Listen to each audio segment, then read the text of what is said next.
Meganeuropsis was a giant dragonfly that lived on our planet almost 300 million years ago. It was about the size of a modern-day falcon, with a wingspan as long as your leg. It had long and sharp claws that it used to catch food and for protection. They could even grab small animals and carry them through the air. Their speed and maneuverability made them formidable hunters. Meganeuropsis is the most giant insect ever found on Earth. Scientists believe it might have reached this colossal size because there used to be more oxygen in the air. There were other gigantic insects that lived before the dinosaurs too. Some ancient ants could grow to the size of a hummingbird. And if that wasn't scary enough, they could also spit acid, like something out of a movie. These ants lived in large colonies, and their anthills were several times bigger than the ones we see today, and could resemble a bear's den. This thing is an Arthropleura, an ancient ancestor of the giant millipede. This monster dwarfed the last two animals, growing to the length of a car. It lived in rainforests, and it could move at great speed. Imagine being chased by one of these. Fortunately, Arthropleura weren't carnivores like today's centipedes. They only ate plants. Another reason the insects grew so big back then is that there was less direct competition. They could evolve and grow without being eaten by more successful animals. Brontoscorpio lived about 400 million years ago and could reach 3 feet in length. That's 15 times longer than modern scorpions. And unlike modern ones, it had not 2, but 4 claws. This amazing creature could also breathe on land and underwater. That's because it had both gills and lungs. It's believed that these guys were some of the first to evolve and change their habitat from water to land. Now, onto a far stranger marine animal, Anomalocaris. It's thought to be the very first predator to live on our planet. It was half the length of a human, their eyes had color vision, and they were likely the most advanced of any living organism 500 million years ago. They used their sharp claws and mouth parts for hunting trilobites, crabs, and sea scorpions. It's possible that Anomalocaris was what eventually pushed crabs and scorpions onto the land. They might not look very similar, but Anomalocaris was also an ancient ancestor of modern crabs. Dunkleosteus was an enormous ancient fish. These guys were half the length of a school bus and weighed the same as a small car. They had no teeth, but evolved to use the bone plates on their jaws as a replacement, leading to their crazy appearance. This allowed them to have the biting power of a modern Mississippi alligator. Most impressively, it could close its jaw multiple times in less than a second. This created a powerful flow of water right into its mouth. Smaller fish would get caught in the current and pulled right into a Dunkleosteus' mouth. Their skull was heavily protected by bony armor. It was like it was wearing a helmet. This protected it from almost any strikes and made it the apex predator of its time. Achmonistion is the ancestor of all sharks in existence, living around 340 million years ago.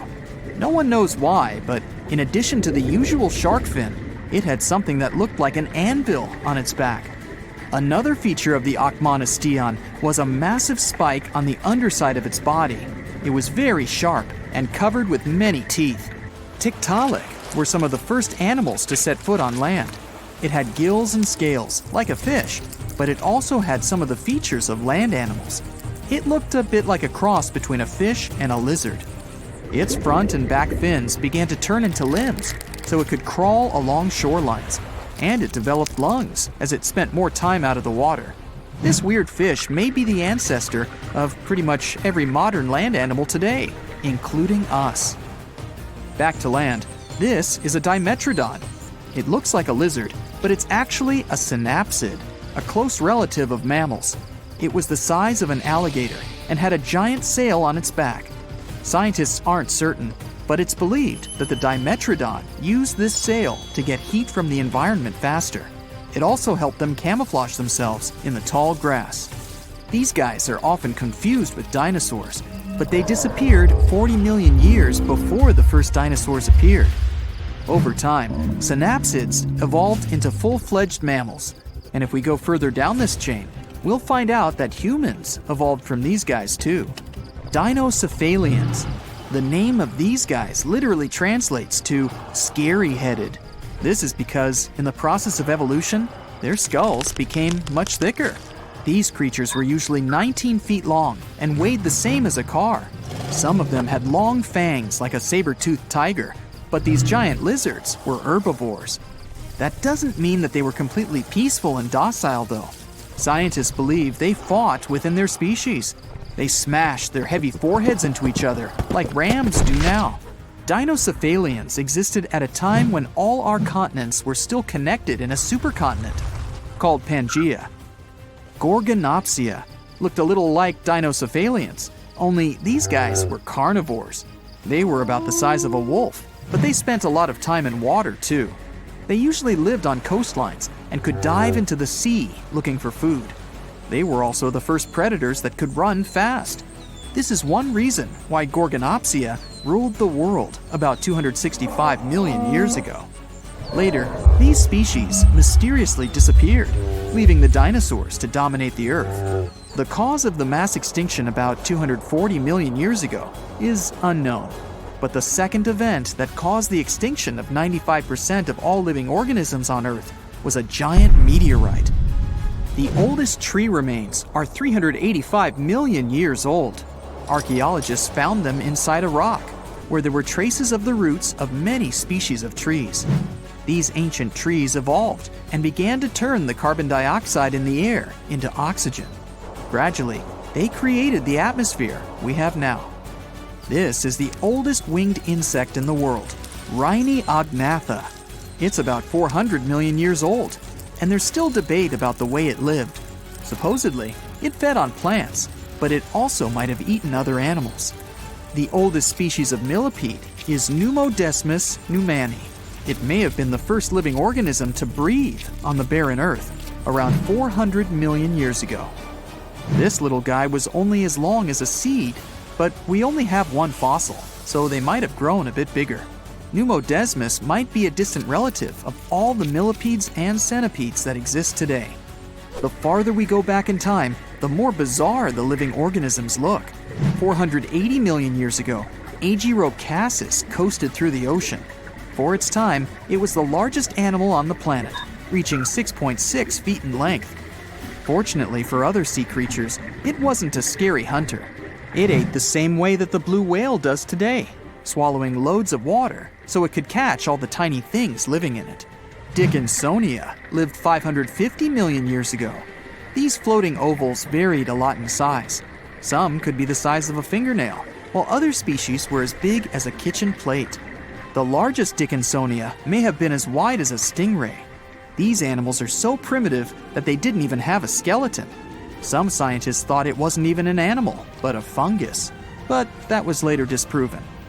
Charnia was another animal that scientists originally thought was a plant. They believed that it was just the leaf of something like a fern. They realized that it was an animal when it was found that Charnia lived deep underwater, where photosynthesis is impossible. These guys swam near the bottom of the sea and fed on nutrients from the water. Instead of a traditional digestive system, these things had filters. They ran water through them to catch food in it, like the Agirocassus. The first living organism is thought to have appeared about 4.2 billion years ago. When the oceans first formed, they were filled with things needed for life to exist. Under high temperatures, this matter began to interact and join together, forming the first living organism. This is why we look for planets with liquid water. We know life on Earth started with water, so many people believe that water is the most important factor in the origin of life. Life on a high oxygen planet would be a wild and crazy ride. Imagine taking a deep breath and feeling like you just downed a shot of espresso. The sky is a deep shade of blue, and the trees around you are gigantic, lush and green, growing at a rapid pace.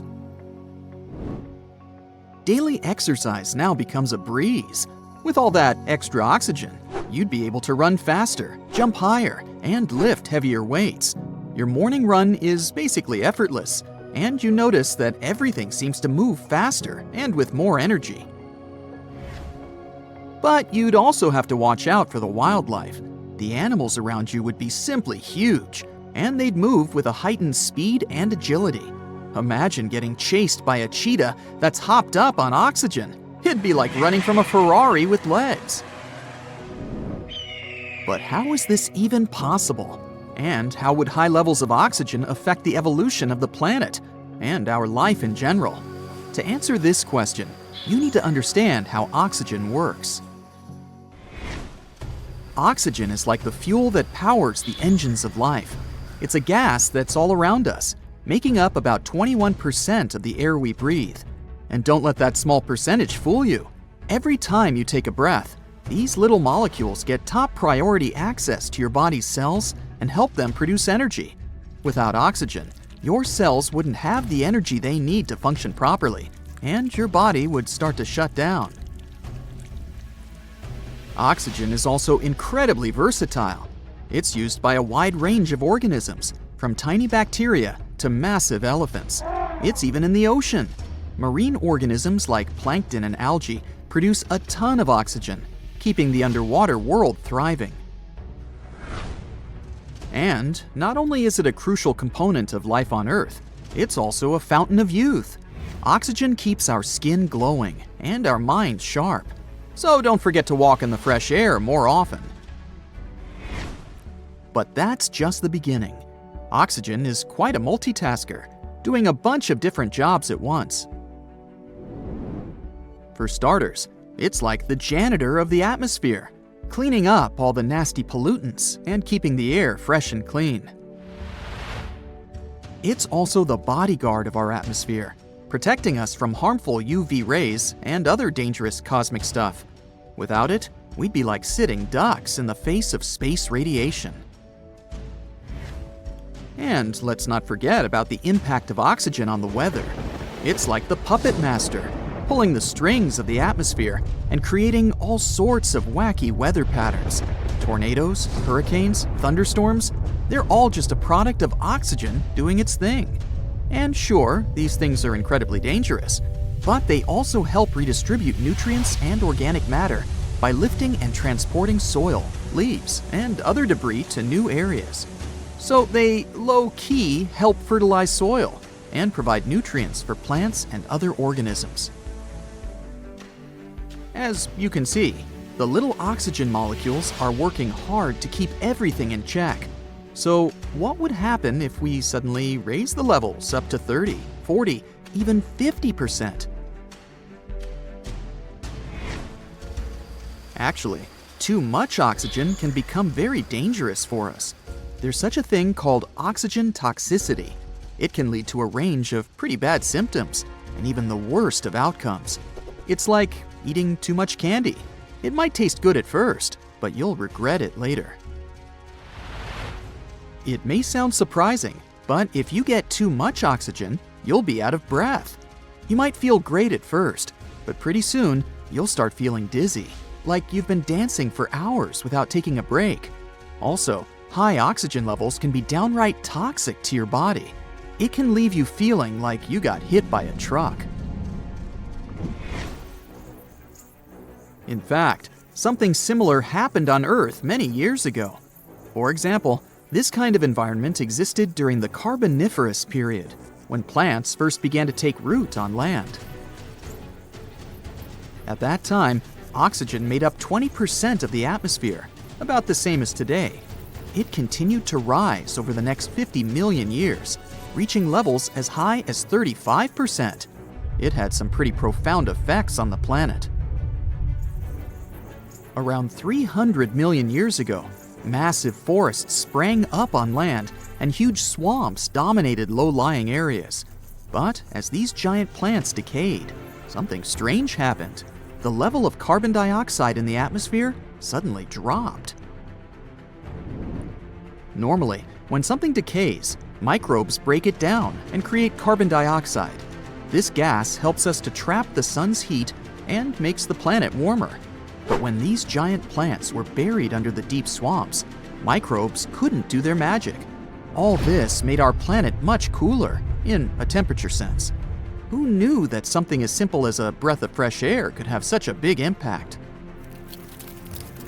But this period of life on Earth helped us understand what our planet would look like if the oxygen level on it was much higher. And here's what we learned. We've already talked about the initial boost of energy and the exhaustion that follows, so we might need to wear special masks or equipment to help us breathe comfortably. Such an environment could also help you heal faster. It's like having a team of tiny doctors inside your body. But the downside is that it could also make you more susceptible to certain diseases and illnesses. So we're maintaining a balance then, I guess. And with all that oxygen, we'd have some pretty spectacular sunsets and sunrises to enjoy. The extra oxygen in the atmosphere would scatter light in new and interesting ways, creating breathtaking displays of color in the sky. And it's not just humans that would be affected. Plants and animals can also experience some wacky effects. Plants might grow like they're on steroids, reaching towering heights, like the beanstalk from that fairy tale. Imagine how much food we'd be able to harvest. Giant trees and crops could provide us with more sustenance than we've ever had. And animals might experience some crazy mutations.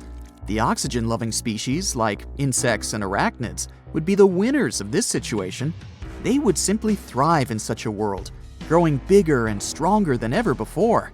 So if you've ever been terrified of a giant spider that you found in the house, just imagine what it would be like if it were 5 times bigger.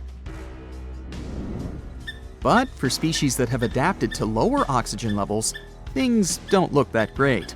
Mammals, for example, would have a pretty tough time. This could lead to a shift in the balance of power among different species, with some thriving and others struggling to survive. Overall, we could see some seriously cool adaptations, like birds developing the ability to fly higher than ever before. Dealing with huge animals could be both exciting and challenging. We'd probably have to build stronger shelters and try to stay out of their way. All this could also lead to increased natural disasters, as well as damage to ecosystems and wildlife. Fires would ignite quickly and burn fiercely, making wildfires a constant threat. Even a simple spark from a campfire could potentially lead to disaster. We might need to rethink our cooking and heating methods to avoid any accidents. By the way, if we lived on a planet with less oxygen, say about 15%, we would also have a hard time. For example, our bodies would have to work much harder to obtain the same amount of oxygen as they do on Earth.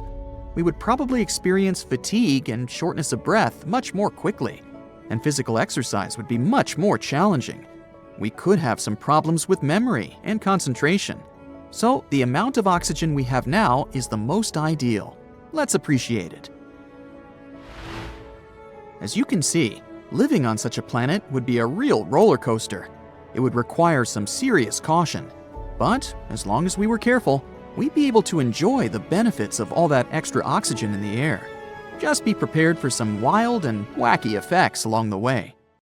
You decided to go scuba diving for the first time. The water is clear and the sun is shining on the seabed. You take a few selfies and the fish swimming by when suddenly, the ocean goes pitch black. You look up and, oh my, what is that gigantic animal? It's definitely not a shark, not a whale. Is it a turtle? Yup, but fear not, it's not gonna hurt you.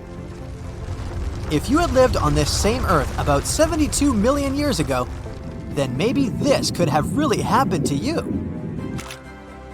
Scientists have recently found the fossils of a gigantic marine turtle that could have grown as big as 12 feet.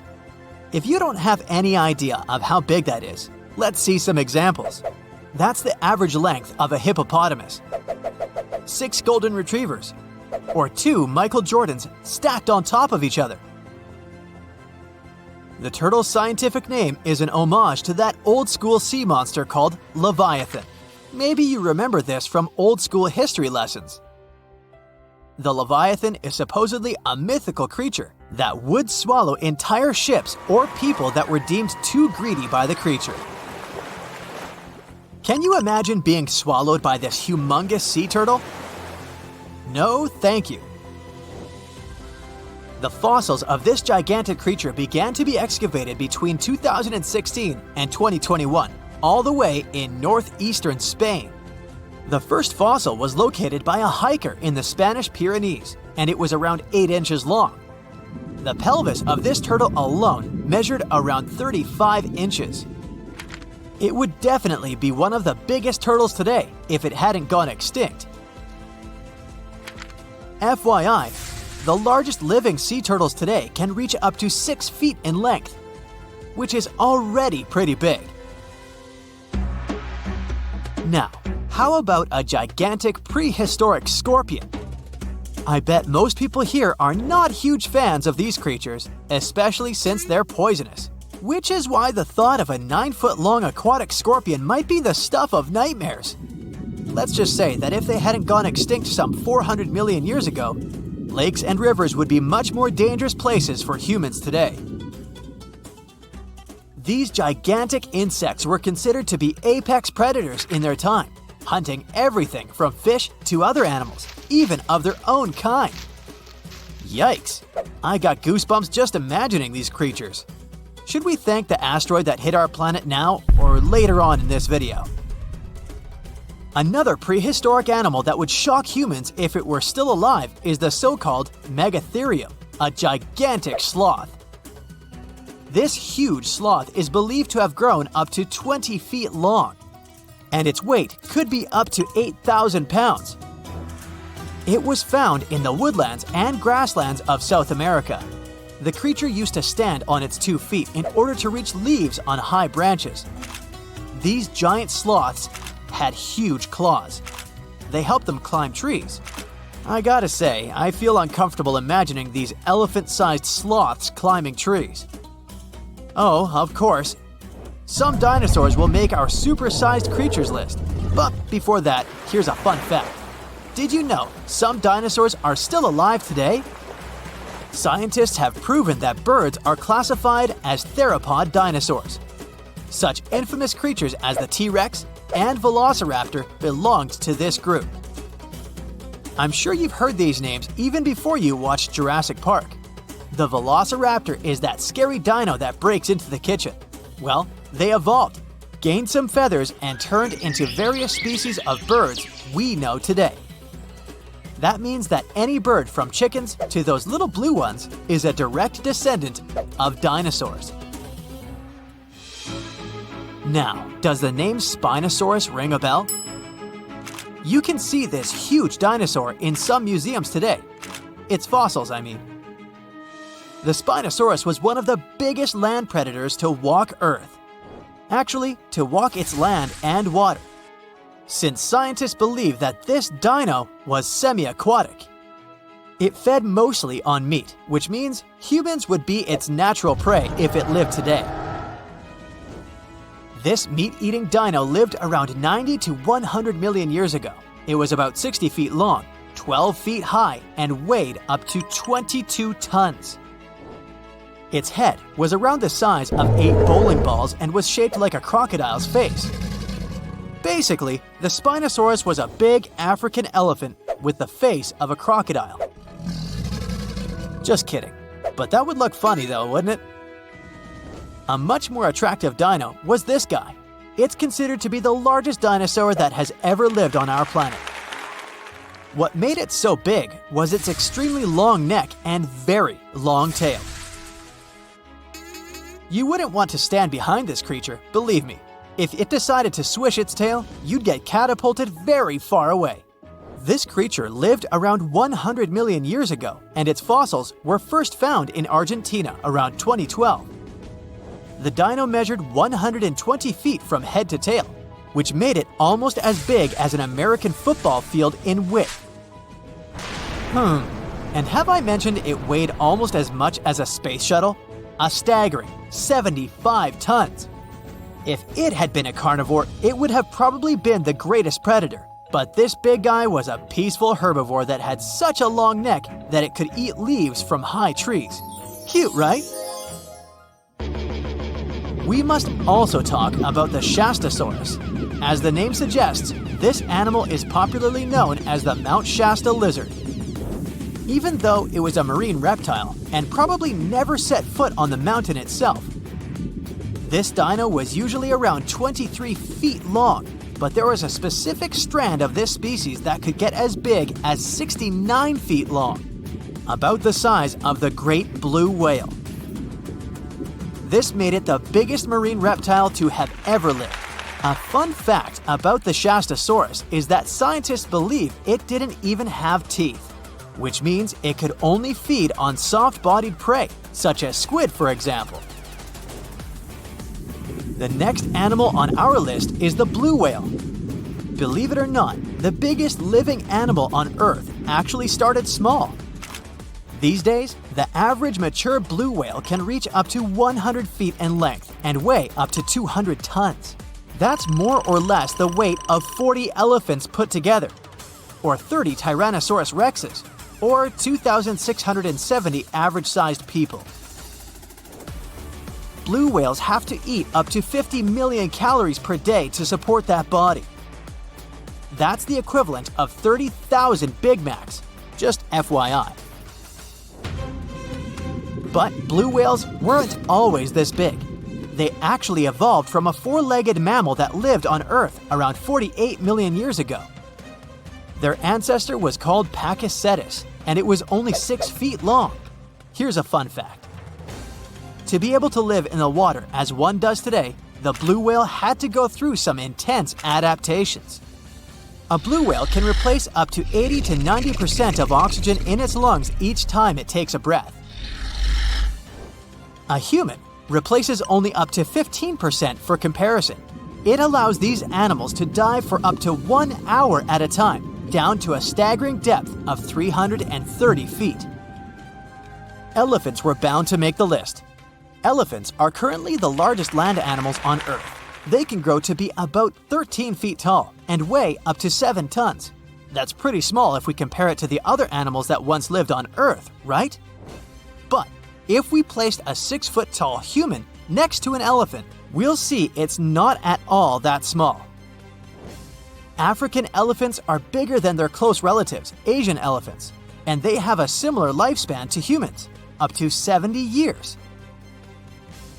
Pokemon might have made us collectively wish that salamanders were real-life dragons, although they're not. They can still be pretty cool, though. There's a giant species of salamander that is known to be the largest living amphibian. They can grow to be as long as a regular-sized human, reaching up to 6 feet. I bet that wouldn't be a pleasant underwater encounter. Boom! An explosion of supersonic waves, interplanetary heat, dust, fumes. The Earth's atmosphere has been invaded by a cosmic rock the size of Everest. A few seconds ago, this rock, weighing trillions of tons, was hurtling towards Earth. It could fly from New York to Anchorage faster than you could fry yourself an omelet. This monster's name? The Chicxulub incident. Epic name, right? 66 million years ago, it crashed into the Earth. Back then, dinosaurs ruled the planet, but not for long. The epic collision took place in modern Mexico, in the Yucatan Peninsula, right near Cancun, where the dinosaurs were vacationing. Well, probably not.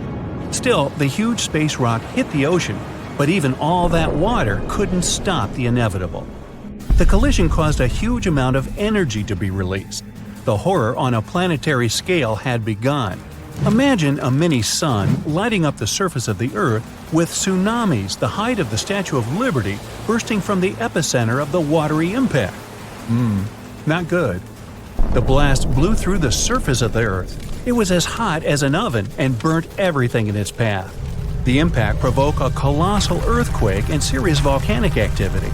A bunch of volcanoes simultaneously released hot lava and ash into the prehistoric skies. Millions of tons of ash and soot poisoned the air. This formed a huge ash cloud in the atmosphere, which blocked out the sun's rays for several years. The long winter had begun. Only there wasn't any snow falling from the sky, but rain made of sulfuric acid. Yes, the Chicxulub incident might just be the most important thing that ever happened in the history of our planet. Even more than YouTube. Back then, there were loads of volcanic eruptions, a lot of flammable oxygen in the atmosphere, constant temperature changes. It was the perfect and worst time for all of this to go down. So, how are we so sure about all this? Well, the asteroid left an absolutely huge crater on the planet's surface. Today, this scar is hidden under the Gulf of Mexico. Scientists found a lot of places on Earth with abnormally high levels of iridium. This metal is very rare on Earth, but it's in a lot of asteroids that scientists have examined. Scientists studied some 66-million-year-old rocks. In the layers of rock, they found dust, the same dust that comes from asteroids. This could only have happened if a huge asteroid had crashed into Earth. The catastrophe led to the extinction of not only the dinosaurs, but also the asteroid. It was so hot at the point of impact, part of the asteroid just disappeared. A lot of water vapor and carbon dioxide shot up into the atmosphere. But the biggest problem, sulfur. It got kicked up by the asteroid impact and flew up into the air. These tiny sulfur particles blocked out a lot of the sun's rays. Without the sun, a lot of plants disappeared and the climate eventually got colder. The immense heat turned stones into glass.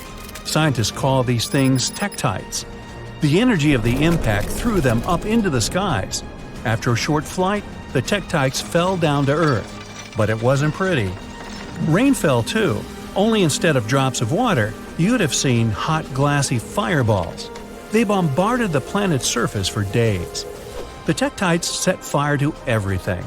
Scientists found evidence of this all over the world, not just near the collision site. But a lot of things from back then are still a mystery. Some scientists think that Chicxulub wasn't even an asteroid. It might have been a comet. Asteroids are mostly made of stone and metal. Most often they kind of look like a potato. A comet contains rock, metal, and ice. Comets look like dirty cosmic snowflakes, complete with ammonia, methane, and carbon dioxide. Comets sometimes come from the Oort cloud. It's a huge cloud of ice and debris around our solar system. From time to time, comets break free from the pack and head towards our sun. According to scientists, this special comet flew right past Jupiter. The gravity of that huge planet accelerated the comet even more. It flew towards the sun, gaining more and more speed. The comet's outer ice shield started to evaporate, and it probably gave off a lot of dust and gas, which made it look like it had a tail. The sun's gravity eventually shattered the comet apart. One of the fragments flew through space and crashed into the Earth 66 million years ago. So, asteroid or comet? The truth is, we'll never know. What we do know is that the Earth was seriously unlucky to be in its path, and it was never the same again. The catastrophe stopped the development of 75% of life on Earth. Some bigger marine animals, like crocodiles, turtles, and fish, survived the impact. Out of all land animals, the only ones to survive were the ones that were, on average, smaller than the modern raccoon. That includes a bunch of special species of dinosaurs, the ancient ancestors of birds. Scientists believe they survived for two reasons. After the huge impact, it took a long time for plants to start growing again, and a lot of animals didn't survive. Most remaining animals didn't have enough food. But these dinosaurs had a beak. With its help, they could split open nuts and dig seeds out of the soil, so they survived. The second reason is that these lucky guys had bigger brains. Some people think that they were able to cooperate with each other and quickly adapt to the new conditions. Other life forms survived too. Fungi and mold survived underground and underwater. Gradually, the darkness cleared away, and ferns began to take over the lifeless landscape. After a few thousand years, forests started to reappear. The animals that survived were pretty much all inconspicuous and small creatures. They lived in burrows, safe from all that hot ash. Before the collision, mammals had lived in the shadow of dinosaurs. But with all the dinosaurs suddenly gone, things were about to change. Mammals were able to take over. They began to dominate life, at least on land. Back to the moment when everything changed. Turns out, it wasn't the size of the asteroid that made it so powerful. It was more about the angle in which it hit the Earth. If the angle of impact had been different, The dinosaurs might have even survived the catastrophe. So, what would that have looked like? Well, let's travel back, way back. Oh no, there's a giant asteroid heading for Earth. Oh, wait, never mind, it missed. Whew. There are plenty of earthquakes, tsunamis, and volcanic eruptions every day, but dinosaurs don't mind that much. No big deal. Fast forward a few million years, and most of these ancient lizards have changed and are now unrecognizable. Thanks to a couple of ice ages, many dinosaurs are now totally covered with feathers to protect them from the cold. Mammals exist, but they're few and far between. You see a lot of bats in caves. There are tons of rat-sized rodents in the forests. During the day, they hide in the undergrowth or in burrows. At night, they go out in search of food. There are no horses, no elephants, or other large mammals. Why become large and eatable when there are so many dangerous reptiles with huge fangs around? There are no whales in the sea. Parrots, hawks, and pigeons are nowhere to be seen. But pterodactyls 2.0 whiz past you constantly. Some are about the size of a helicopter, while others are no larger than a swan. There are plenty of primates, but they're in no hurry to climb down from their trees and walk on two legs. No venturing out into the savannah, no evolution into Homo sapiens. In this alternate reality, open spaces are very dangerous. But then again, so are forests and trees. Nowhere is safe. To get some delicious primate treats, many smaller dinosaurs learned to climb trees. This was already happening back in the Cretaceous period, right before that huge asteroid just missed Earth. Whew, that would have been an epic collision. Dinosaurs have grown wiser since that near miss. Some are even as smart as a modern chicken. A large brain uses a lot of energy, and that's not always a good strategy for survival. Safer to keep brains small and keep making those teeth bigger and pointier. Now, thanks to new fossil discoveries and technologies, we're getting to learn more and more about the biology of dinosaurs. Some people don't need to know more than the fact that a few of them were colossal, terrifying, and vicious. But for those of us that do, the use of comparative biology, pigment analysis, and powerful new X-rays have allowed us to gain insight into specific features, such as their colors, eating behaviors, and the shapes of their tongues. Yes, that's right, the shapes of their tongues, which, for a long period of time, was something of a mystery. This is because soft, fleshy dinosaur parts are hardly ever retained in fossil form. But thanks to the discovery of some surviving hyoid bones, which are situated at the root of the tongue in front of the neck, we now have some insight. Most animals have this hyoid bone that anchors the tongue. The shape and complexity of the bone determine how free-moving the tongue can be. Scientists have discovered that nearly all dinosaurs had simple tongues that laid flat and were extremely similar to the tongues found inside the mouth of a crocodile today. Yeah, this crocodile. Go ahead and take a closer look. Nah, just kidding. Come on back. Let's take a look at some specific dinosaurs and start with the Brachiosaurus. Let me stick my neck out on the line by guessing that most of you will be familiar with this dinosaur because of its neck. You know, the one which was typically 30 feet in length. Despite its neck being its most distinctive feature, its name actually translates to arm lizard in Greek.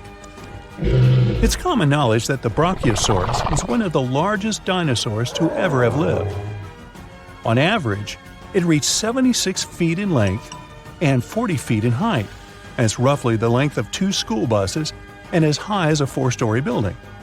None of which were around in the era of the big guy here. Fragmentary leg bones and vertebra of even larger dinosaur species are known, but these skeletal remains are too incomplete to determine their exact size. So this guy may have been the largest dinosaur ever. A renowned herbivore, thank goodness. The Brachiosaurus is thought to have eaten up to 880 pounds of dry plant matter every day. Most of this was made up of coniferous trees, ginkgos, and cycads. This target might have been hard to hit for this dinosaur, as researchers have learned that its teeth were spoon-shaped and not ideal for chewing food. This means that the creature would have swallowed vegetation whole, as its teeth were suited to stripping it, but not breaking up large chunks of plants. This, along with the dinosaur's body shape, suggests that the Brachiosaurus would have liked to feed as quickly as possible.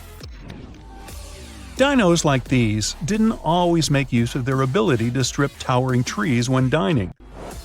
The Brachiosaurus traveled in herds, moving to the next location once they had exhausted all of the local vegetation. And I mean all of the local vegetation, not just that which hung high on trees. It's likely that the creatures supplemented their diets with vegetation at lower levels, especially after they'd done a number on all the nearby trees.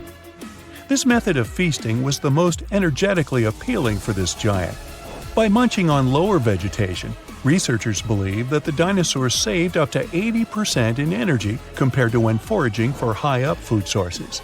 They have also discovered that the nostrils of a Brachiosaurus were on the front of its face and not the top. This is because we now know they roamed the fertile floodplains in their respective herds. For decades, it was believed that these creatures lived in deep, watery swamps. Let's look at another common misconception about a popular dinosaur. Please put your hands together for the Tyrannosaurus rex, which is arguably the most famous of all dinosaurs. Discoveries from the past 100 years have revealed that theropods had heavily feathered skin. Theropods are the family of dinosaurs to which the T-Rex belongs, so naturally, people began to think that the creature would have been covered in feathers as well. However, a study from 2017 took skin impressions from the iconic dinosaur and found no evidence of the structures required to support feathers. If a T-Rex did have feathers, they would have been limited to its back. Researchers accept that other large dinosaurs of the same family as the T-Rex have been discovered with their remains covered in feathers. An example of this would be the Yutyrannus dinosaur. But as of now, the accepted theory is that feathers weren't a common feature of T-Rexes. This makes it easier to believe that feathers were exclusive to smaller tyrannosaurids and were there as a means of keeping the creature warm. For a long period of time, researchers thought feathers were an exclusive feature of the theropod family. But this theory has been debunked. Just like the kid at camp who was kicked out of the top bunk. You know, debunked. Anyway, fossil evidence discovered in Siberia now suggests that multiple different family groups of dinosaurs had feathers. The Siberian fossils in question belong to another species of dinosaur, Calindrodromeus zebucolicus. Oh, you think I mispronounced that? Okay, prove it. Now, this dinosaur, I'll call her Calinda, had a pelvis structure superficially similar to that of a bird and was roughly 4.5 feet long, about as tall as a fridge. Since the purpose of feathers on dinosaurs was for warmth, it's quite possible that dinosaurs from cold weather climates had more feathers than their counterparts in warm weather climates. In general, bigger animals struggle less with keeping themselves cool, so it's likely that any of the large dinosaurs who lived in these warm climates had no feathers at all. Smaller dinosaurs who lived in cold climates, on the contrary, had plenty of feathers. We now even understand what some of the designs and patterns of these feathers on dinosaurs looked like, thanks to the discovery of an ornithomimus, complete with feather and skin impressions. The name of this dinosaur is derived from Greek and actually translates to bird mimic. They were typically 11.5 feet in length, nearly as tall as a giraffe, and despite being omnivorous, had no teeth. Its other distinctive features include 3 fingers, which were all unusually the same size and length. And despite their thin boned skulls, they also had large brain cavities. Their legs were extremely long, in particular their foot bones. Combine this with their toothless beaks and long necks, and yep, it must have looked a lot like an ostrich. Although they're not as big as the Brachiosaurus or dinosaurs in general, they are bigger than any other bird in the world. And it wasn't just the body limbs of an ornithomimus that made it resemble an ostrich. They also had very similar feather patterns. Their heads, necks, and lower legs were mostly bare of feathers, but the rest of their bodies were well coated in downy plumage. This is what you call a bird's layer of feathers as a whole. It's possible, like an ostrich, that the dinosaur would have used this unusual feather pattern to regulate its body temperature. Despite some dinosaurs possessing feathers like birds, on top of also being their distant relatives, dinosaurs didn't have the type of feathers required to fly for most of their existence. Feathers found in fossil impressions or preserved in amber have allowed researchers to gain insight into why these creatures weren't very aerodynamic. The structure of these feathers appears to be very simple, with a poorly defined and flexible central shaft. These feathers would have better served any dinosaur as a fashion statement, as they would have helped attract the attention of other dinosaurs. These feathers also would have had the ability to regulate body temperature. Surprised to hear that dinosaurs had ostrich-like feathers? Wait till I tell you that their prehistoric distant reptile cousins had something that looked like fur. Allow me to introduce you to the Pterosaur. Its name is derived from Greek and translates to winged lizard. Just like dinosaurs, they were initially thought to have scaly or leathery skin all over their bodies. But over the course of the 20th century, fossil examinations revealed that many parts of a pterosaur's body were furry. The wingspan of a pterosaur could reach the length of over 23 feet, about as long as a London bus. Its toothless jaw was very long and resembled that of a pelican. How could something that looks like a pelican be so terrifying? These creatures were coated in pycnofibers. Those were simple structures, feather-like in composition, but strand-like and fuzzy like fur. Further research suggests that some parts of the pterosaur's body had more complex kinds of feathers with branching strands. If this is accurate, it would be the first time feathers were found on an animal that was neither a dinosaur nor a bird. The problem with that asteroid that destroyed dinosaurs was not that it fell, but where it fell. This colossal space rock found the worst place where it could land. Also, the angle at which it hit the ground was the most unfortunate. If it had fallen vertically, there would have been less destruction. But it fell at such an angle that it threw a huge amount of dust into the air. After the disaster occurred, tons of soot started burning. 65 million years ago, only 13% of Earth's surface contained the right amount of sulfur and oil needed to form a colossal amount of soot. If the asteroid had fallen on the other 87% of the territory, dinosaurs could still be living today, but it hit the worst place and lifted 1 million tons of burning material into the sky. A cloud of incandescent particles covered the sky and set off on a journey across the mainland. Then, these particles settled on the ground and caused large-scale fires. Trees were burning and sending more soot into the sky. But the asteroid collided not only with rocks, it fell on the coast in a place where the seabed was filled with sulfate. As a result of the collision, it started burning, which caused the release of sulfuric acid into the atmosphere. The air became poisoned. It seems the dinosaurs didn't stand a chance. And now, let's imagine the asteroid falling in another place, somewhere in the middle of the ocean. Huge waves flooded part of the land, but almost all kinds of dinosaurs survived. Or even better, the rock could have fallen somewhere in the desert and left behind a giant crater. That's all. Yes, several dinosaurs passing by wouldn't have survived the collision, but the situation wouldn't have been so critical in general. So, giant lizards remain dominant on our planet.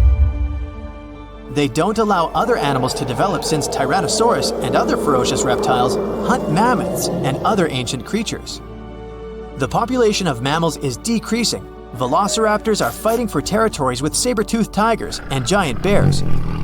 A struggle for survival between dinosaurs and other animals begins. Then, the Ice Age comes, and some reptiles don't survive. Then, new players enter the field. Those are humans' early ancestors. Living side by side with dinosaurs is difficult.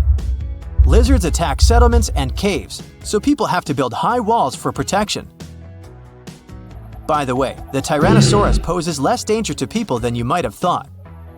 According to the latest research, many creatures were able to run away from this monster.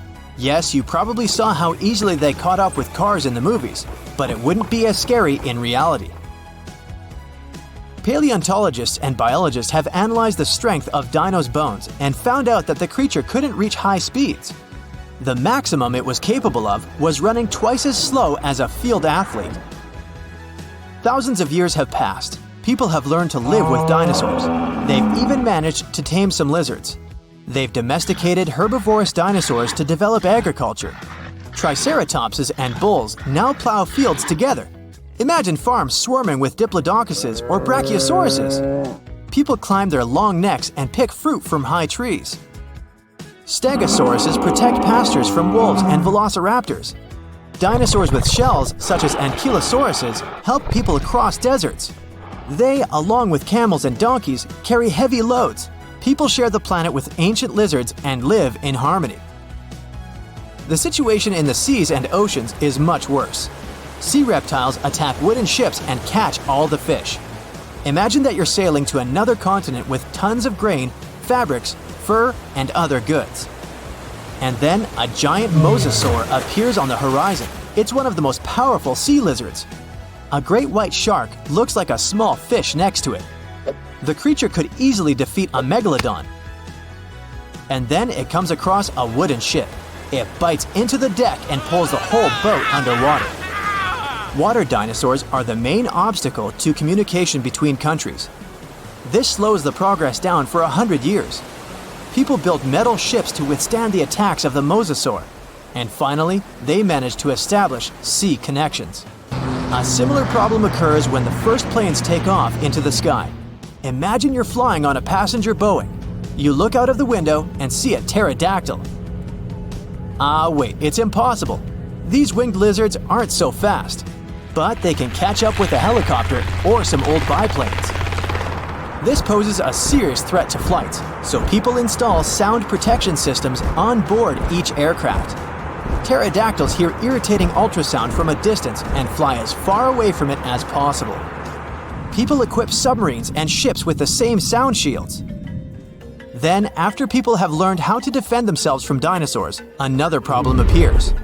Lizards are the kings of wildlife, so they displace all other animal species. Dinosaurs run across African savannas, and lizards with fur live in cold winter forests. Lions, wolves, and bears are not the rulers of the wild. Rhinos fight with Parasaurolophuses. Stegosauruses attack hippos and take away their territories.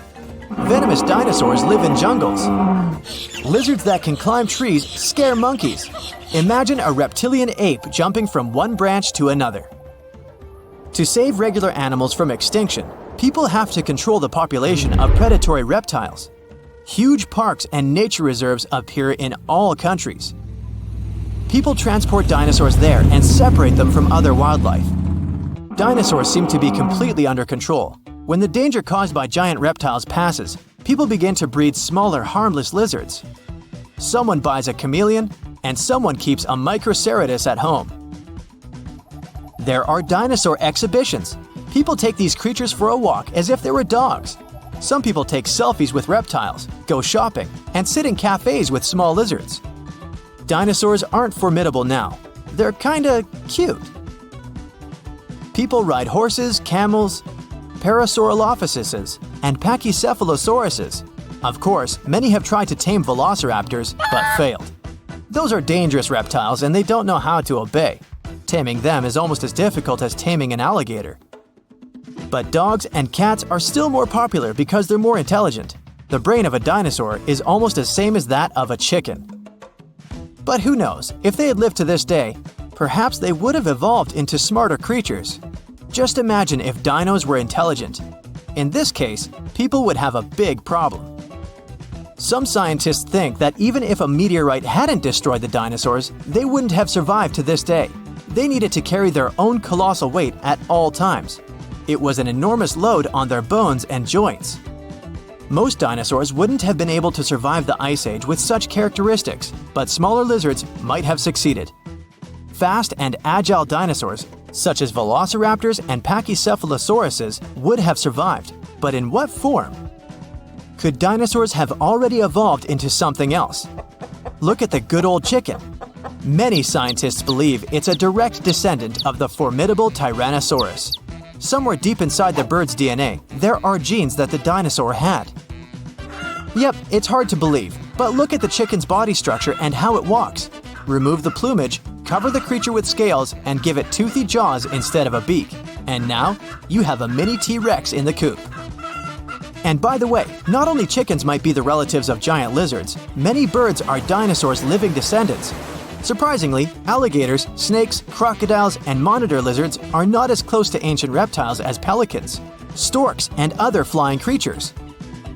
Over millions of years of evolution, the paws of dinosaurs turned into wings, and toothy elongated jaws ended up as beaks. The genetics of birds is the key to understanding dinosaurs. Pelicans are similar to pterodactyls, ostriches to velociraptors. Perhaps many other animals also share some genes with ancient lizards. If the meteorite hadn't fallen, all dinosaurs would have evolved into completely different, unusual creatures. Scientists want to carefully study the DNA of birds and try to reverse evolution with the help of genetic engineering. They hope to breed dinosaurs out of eggs one day. But to do this, they need to find a specific genome that hasn't changed over tens of millions of years. It hides in the DNA, and it's not so easy to find it and extract it. Do you think we will see powerful reptiles by 2050? Big herds of dinosaurs run through the forest. The temperature rises rapidly, and everything behind them begins to ignite. Some dinosaurs get stuck in swamps and can't get out. Pterodactyls fly over their heads as they try to avoid the blast wave that will soon cover the Earth. This event happened about 66 million years ago. It wiped out almost every living thing on Earth. Birds and flying dinosaurs were just about the only ones who could survive the most massive extinction event ever. Hey, don't blame me, I wasn't around then. Let's go down their evolutionary tree to look at the world's first bird, Archaeopteryx. It was about the size of a modern raven, but it looked like a small dinosaur with feathers. It had many small conical teeth, almost like alligators. It's because Archaeopteryx was closer to reptiles than to birds. However, its brain was 3 times larger than that of these reptiles. Although it had wings with feathers, it could hardly fly like modern birds. Its shoulder joints didn't allow it to lift its wings above its back, so it couldn't make a full wing beat. Most likely, Archaeopteryx was capable of gliding flights with small wing flaps. Evolution has led to more evolved species capable of full flight. Pterodactyls. These guys had no feathers, but membranes made of skin and muscle. Its wingspan was about the length of a human leg. It could fly perfectly and catch fish and small animals. Although flying dinosaurs could easily outrun terrestrial predators like velociraptors and T-Rexes, most of them didn't make it through the impact of a giant meteorite. Let's look at this event step by step to see how they got to our time. 10 minutes before the meteorite crash.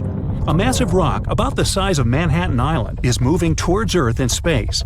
It weighs 460 trillion tons. That's like 3 trillion blue whales, the heaviest mammals that ever lived on Earth, and it's approaching our planet at 12 miles per second. At that speed, it could cross the Atlantic Ocean in just 4.5 minutes. That's twice as fast as our modern spacecraft could fly. 5 seconds before the meteorite crash. Ooh, this is getting tense. The Earth's gravitational force continues to pull the giant meteorite. It blows a hole in our atmosphere and creates a popping sound so loud you could hear it on the other side of our planet. All the animals on our planet wake up in a panic. They lift their heads up and see a huge rock that begins to burn through the air. Smaller fragments start to break away from the main meteorite. This fire is so bright that it shines almost like the sun. Flying dinosaurs and other ancestors of modern birds are the first to sense danger. They make a beeline to the sky and try to fly as far away from the impact site as possible to save their lives. The moment of impact. The colossal mass and velocity of the meteorite give it an enormous amount of energy. As soon as it touches the Earth, it causes an explosion of 150 trillion tons of TNT. The blast wave literally rips out chunks of our planet and throws them up. A huge wall of energy begins to move from the point of impact in all directions. It snatches the trees out with their roots and pushes them to the ground like dominoes. The shockwave completely wraps around our planet. This energy turns into heat. Everything around the impact site begins to ignite. Green jungles and trees turn into smoldering charcoal in seconds. The ground and rocks simply evaporate. The collision caused a massive earthquake. Some dinosaurs may have fallen into cracks that appeared in the ground. A strong earthquake caused a tsunami, with waves higher than the Empire State Building.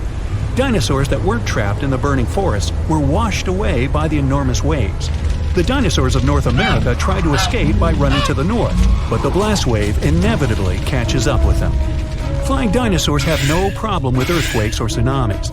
They fly high enough to avoid the giant waves, but they will have to contend with continuously falling meteorite debris. 5 minutes after the meteorite crash. A meteor shower of giant rock fragments continues to fall to Earth. Some meteorites were the size of a car, others were more like a large building. Ashes and dust rise into the air.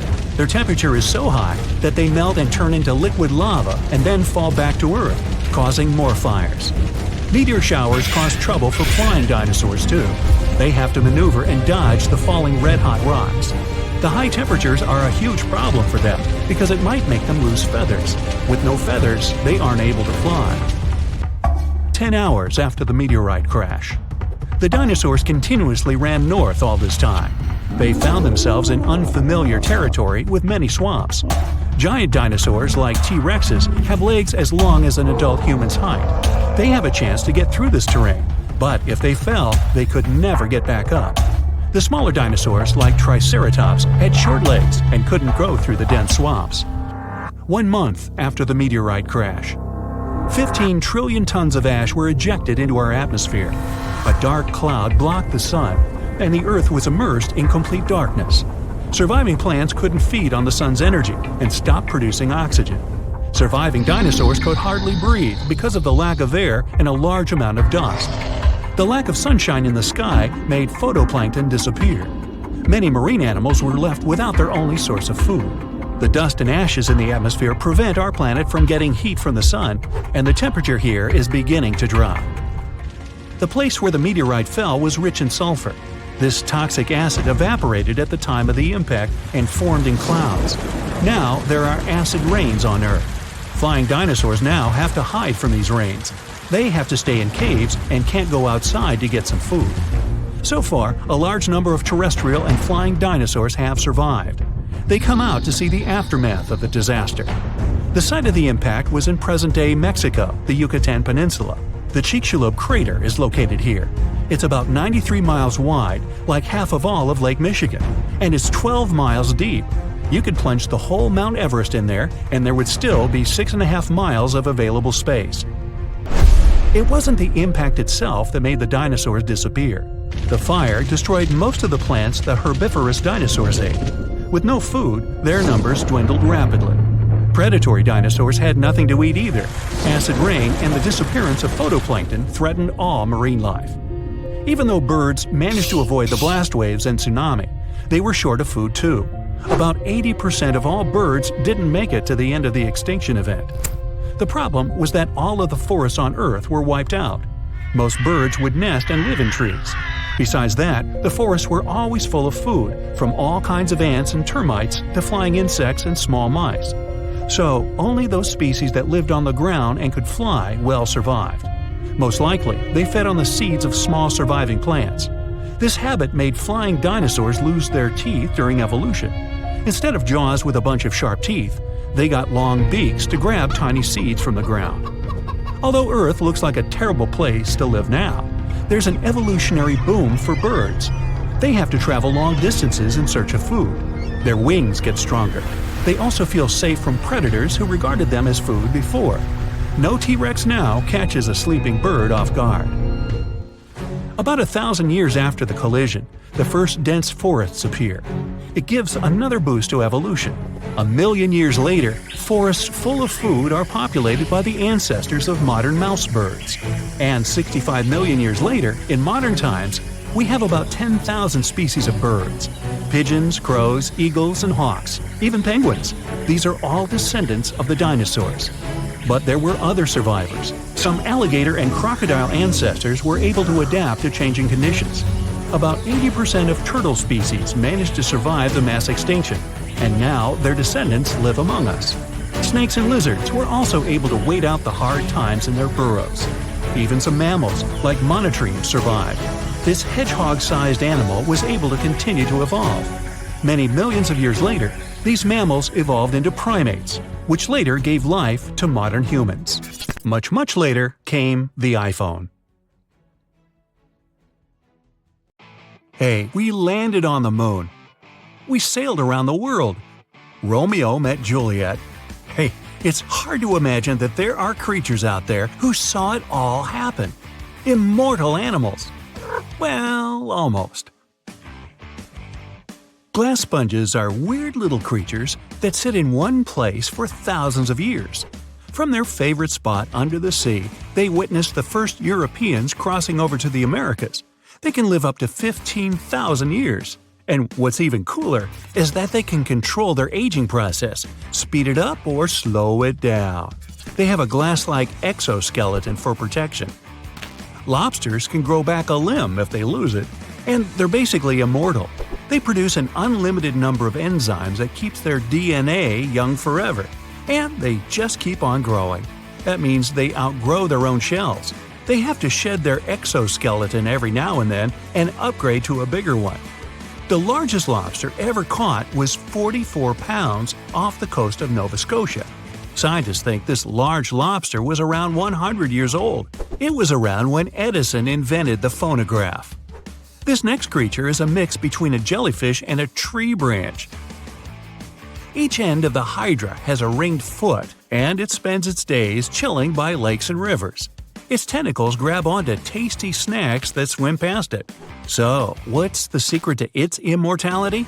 That's something everyone wants to know. The hydra has the ability to renew its stem cells. Scientists have been trying to do that for years. They can actually slow down their aging process.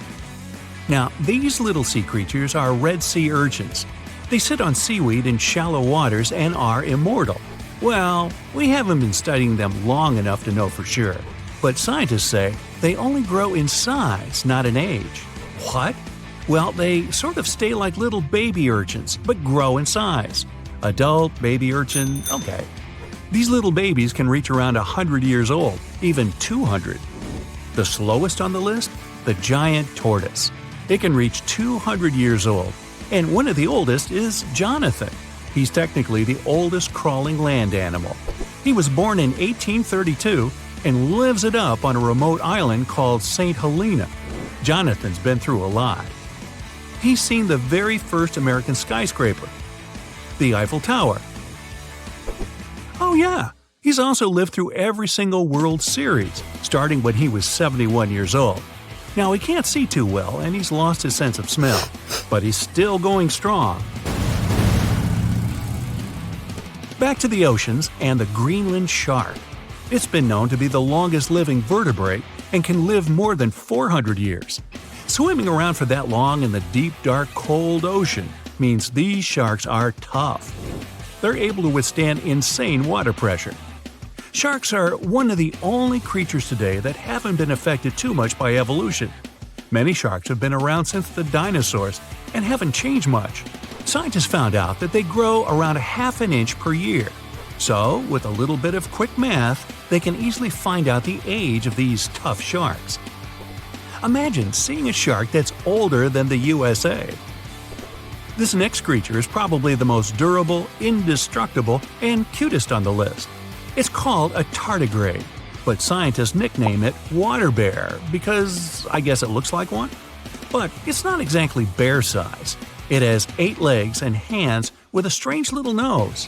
And these bizarre microscopic creatures are indestructible. They're known to live in the most extreme places on the planet. They're fine with temperatures as high as 300 and as low as minus 330. Volcanoes, frozen desert nights, they can even handle radiation and massive amounts of pressure in the deepest parts of the ocean. They can even survive the vacuum in space. No tiny little spacesuit or anything. Yeah, that would be cute enough. So far, they've survived 10 days on the outside of a spaceship, but they could probably do longer. Tardigrades might be able to outlive humans if there's some sort of worldwide catastrophe. Microscopic organisms in charge of the planet. Wonder what that would look like. Whether it's all the volcanoes erupting at once, or another ice age, or even another pesky asteroid, tardigrades probably wouldn't even notice. Scientists are studying them to see if they can help us with some next-level biotech. Now, just for fun, here's the mayfly. This poor little insect doesn't even make it past 24 hours on average. Females and males can make it to a whopping 2 days old.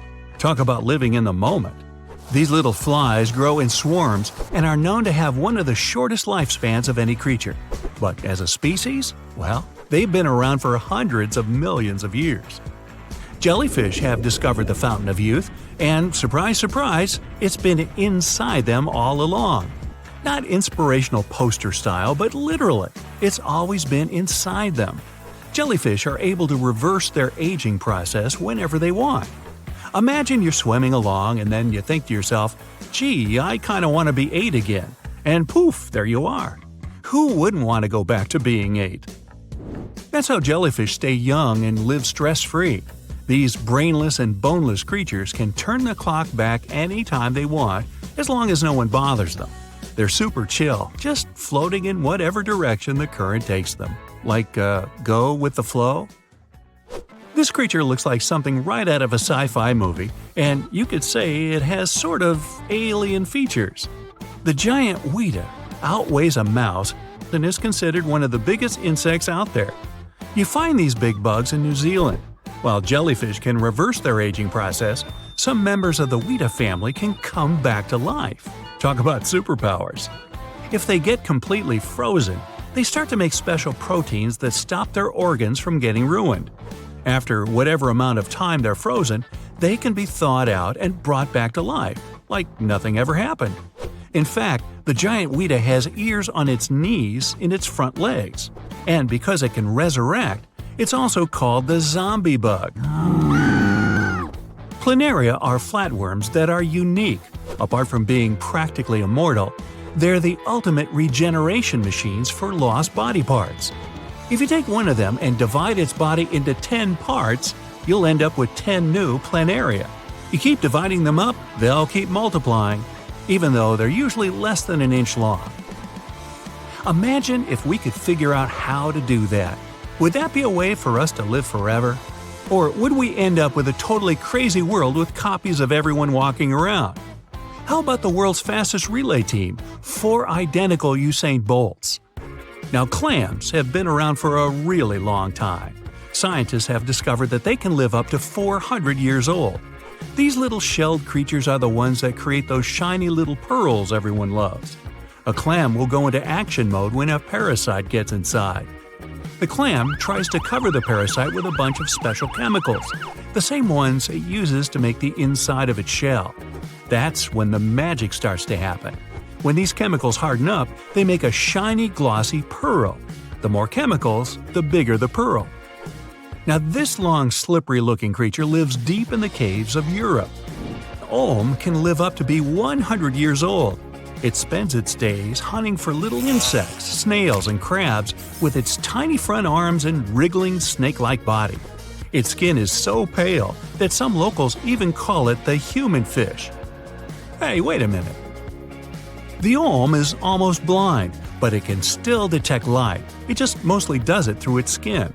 Like other blind animals, it has a supercharged sense of hearing and smell. It gets its distinct look from those little red gills around its neck. Hundreds of dinosaur species roamed our planet, and researchers give a name to a new type approximately every 2 weeks. It's not fair to stick to T-Rex, Stegosaurus, Spinosaurus, and other famous sauruses all the time. They've had their chance to shine in the movies and across the internet. So let's check out dinosaurs that no one talks about. First on our list is Pterosaurus. The special thing about this dinosaur is that it definitely had one of the largest skulls ever found. It was big because of this frill going from the back of the animal's skull and covering its neck. The frill wasn't there for protection. It was probably just to show off a bit.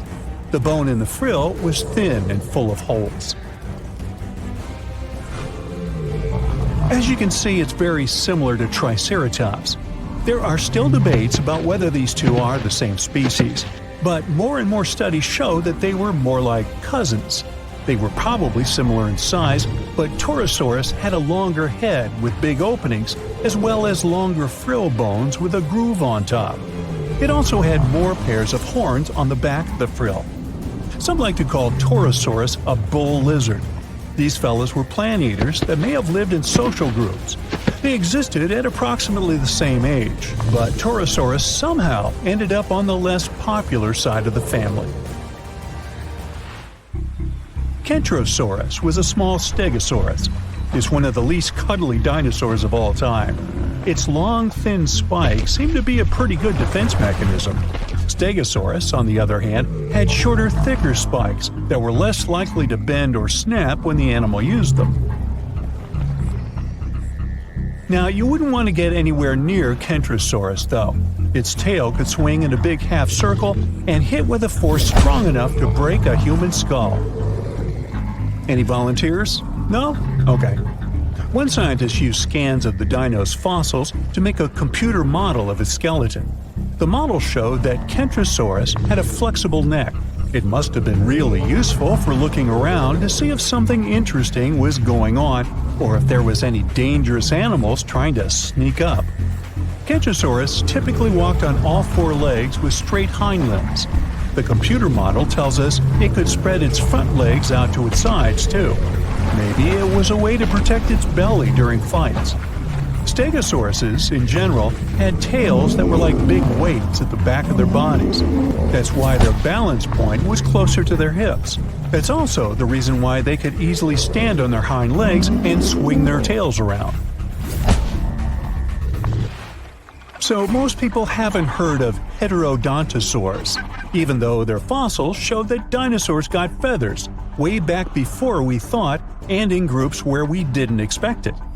In 2008, paleontologists identified the first known skull of a baby Heterodontosaurus, which was less than 2 inches long, smaller than a tea bag. This baby dinosaur had relatively big eyes and a short snout compared to bigger ones of its kind. Now, what's really interesting is that some scientists used to think that Heterodontosaurus's tusks, like those of modern warthogs, only appeared when they were fully grown. But it seems they had them from the early stages of their life. Heterodontosaurs had 5 fingers on each hand, 2 of which were opposable. It was a good tool, considering the animal probably ate both plants and meat. Humans have different types of teeth, some for biting, some for chewing, and also canines. But most reptiles have just one kind of teeth. Heterodontosaurus was special because it had 3 different types of teeth: small peg-like ones, big teeth resembling canines, and square-shaped teeth that did the cutting job. Scientists are not entirely sure how this creature used these different types of teeth. Maybe it was for digging up roots, breaking into termite nests, or even defending themselves against dangerous animals. Okay, say this name with me now: Psittacosaurus. She was quite a common dinosaur in its time, but she never still gained popularity. Scientists found out that when these dinosaurs were young, they probably crawled, considering they had longer arms and short legs. But as they got older, between 4 and 6 years old, their hind legs started growing much faster and became much longer than their front legs. So, later in life, they likely didn't move on all fours anymore, but walked on 2 legs. Inside the stomach of one of these creatures, scientists found pebbles. This shows the animals either had a hard time digesting what it ate, or it didn't chew its food very well. Its beak looks quite familiar. That's how it got its specific name, a parrot lizard. It was really strong, and some believe the creature used it to crack and open tough nuts and seeds before the pebbles in its stomach helped mash them up for digestion. These guys might have been good at swimming. They had broad feet, and the shape of their tail could have helped them move in the water relatively easily. Some scientists even believe they might have spent most of their lives swimming in rivers and lakes. In 2004, researchers found something really sweet: 24 young parrot lizards huddled together. They were too big to be hatchlings, so it could be a bunch of teenagers who had left their nests and then formed a group where they could support one another and defend themselves better. But apparently, that plan didn't work out so well. Now, check this one out, Stygimoloch, or as they call it, Styx demon. We're looking at a peaceful plant-eating creature with bony spikes and knobs on its skull. Most scientists believe it was a younger form of this fellow, even though they used to think they were a separate species. Stygimoloch is smaller than its more popular cousin, but it's also more robust and has a pretty thick neck. This dinosaur, with small forelimbs and long hind legs 3 feet high, which is half as high as an average human. That doesn't sound dangerous in the world of giant and fierce dinosaurs, but the animal had a very thick skull roof. Maybe it wasn't the strongest tool to defend itself, but it probably helped in combat with rivals from its own species. They most likely headbutted to win the hearts of their chosen ones. But rivals from its own herd were a piece of cake compared to the predators that might have gone after it. After all, this dino lived at the same time as old T-Rex. Now, when someone tells you to picture a dinosaur, Chicxulub would probably be the last thing coming to your mind. It looks as if you've put together pieces of random animals and tried to make your friends believe this truly was a real animal that once roamed the earth. But it's actually a dino, with giant sharp claws on its forelimbs, a bulky body, and a long neck ending with a tiny head. Now, don't let the claws scare you though. These creatures didn't go after other animals since they were herbivores, but these claws could protect the animal from intruders and predators. The full scientific name of this creature describes it as a giant sloth-like reptile from China. This animal was one of the biggest and oldest members of the group where it belonged, which lived around 115 million years ago. No, I wasn't around then. At first, it was hard to tell which animals were related to this weird-looking dinosaur. But in the 1990s, scientists made a conclusion that they were modified plant-eating theropods, which is similar to carnivorous dinos. They also most likely had feathers and small wings, like some sort of a very big turkey. Imagine a planet where every breath you take electrifies your body like a shot of espresso. The sky above you is an intense shade of blue, while colossal trees stretch towards the heavens, their vibrant green leaves growing at an astonishing rate. Daily exercise becomes a thrill like no other. With the abundance of oxygen, you become a supercharged version of yourself. Running feels effortless as you dart across the landscape, lifting weights that would normally seem impossible. It's as if the world itself is infused with a surge of energy. Everything is moving faster. The wildlife surrounding you is equally affected by this oxygen overload. Animals roam the land in majestic proportions. Their massive frames are propelled by speed and agility. Picture yourself in a pulse-pounding chase with an oxygen-charged cheetah, racing against a predator that could put a Ferrari to shame. Now you may wonder how such a wild scenario could ever be possible. Well, let's see. Oxygen is the powerful fuel that keeps life going. It makes up about 21% of the air we breathe, and every breath we take delivers these tiny molecules to our cells, giving them the energy they need to thrive. Without oxygen, our cells would struggle, and our bodies would fall apart. But that's not all. Oxygen is a superstar that works for all kinds of living things, from tiny bacteria to giant elephants. It's even important underwater, where it enriches the oceans.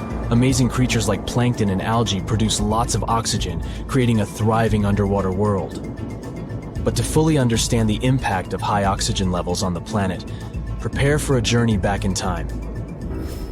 Recently, scientists have made an astonishing discovery. They tested rocks from 2 different places that were really far apart. And can you believe it? These rocks held tiny pockets of gas that showed how oxygen levels shot up by almost 1/3 in a very short time. It was like a breath of fresh air. So they studied these rocks and found that oxygen levels back then were much higher. Imagine lush landscapes, towering forests, and gigantic swamps that stretched as far as you could see. During the Carboniferous period, Oxygen ruled the atmosphere at an impressive 20%, just like today. But over the next 50 million years, its levels shot up to a crazy 35%. Can you imagine what that did? As oxygen surged, something incredible happened. Huge forests grew all over the land, creating a breathtaking green world. And massive swamps took over low-lying areas, making the landscape look surreal and otherworldly. At the same time, carbon dioxide levels dropped. Normally, when things break down, microbes release carbon dioxide into the air.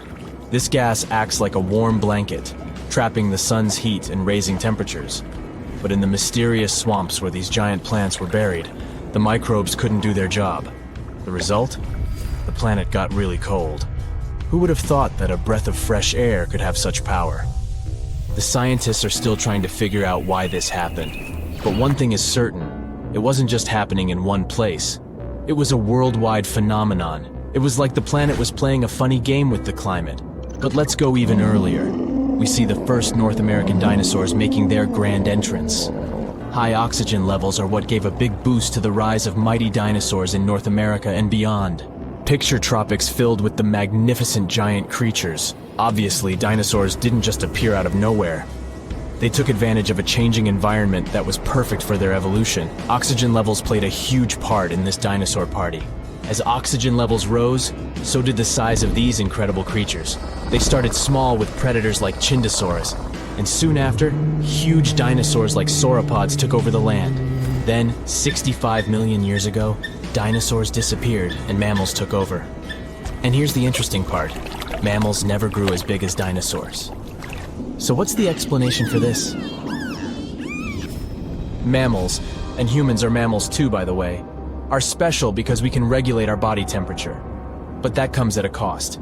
We need a lot of energy to stay warm compared to reptiles and dinosaurs. Dinosaurs didn't bother with temperature control, so they could focus on growing big. The biggest dinosaurs were 10 times larger than the largest mammals. It's like a game of anything you can do, I can do 10 times bigger. Dinosaurs might have had similar limitations with their sizes, but those were much less strict.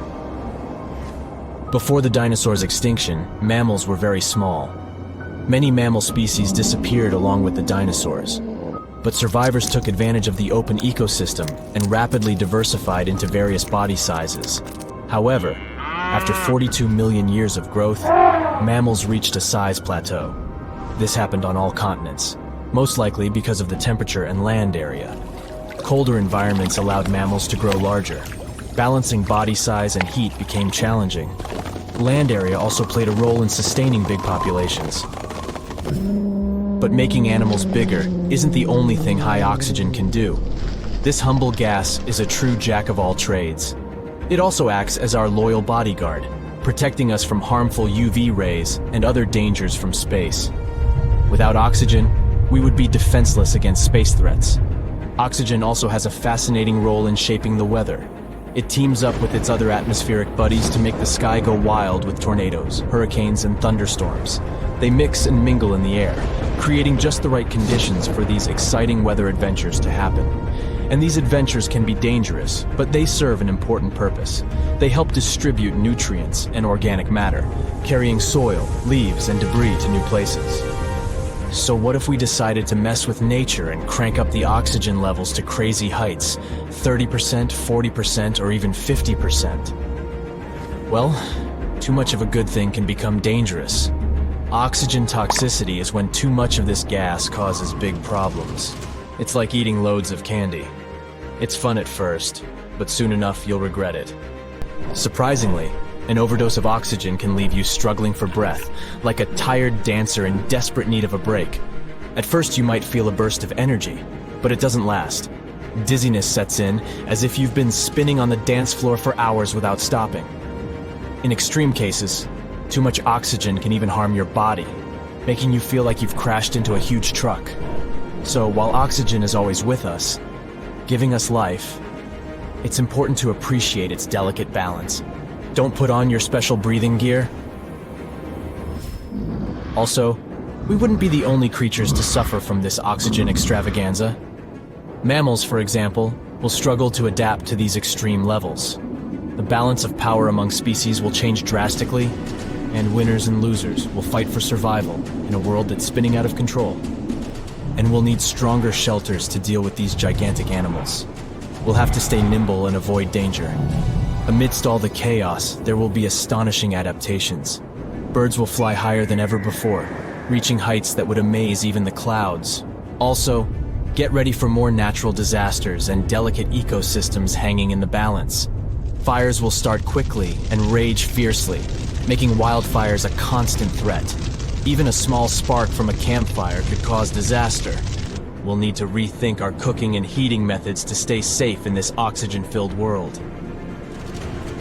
But let's not forget the other side of the oxygen story. If we had a planet with low oxygen, only around 15%, we would face a completely different struggle. Every breath would be difficult, leaving us tired and struggling for air. Physical activity would become extremely hard, and our memory and focus would suffer. So let's be grateful for the oxygen levels we have now. They're the perfect balance for us to thrive.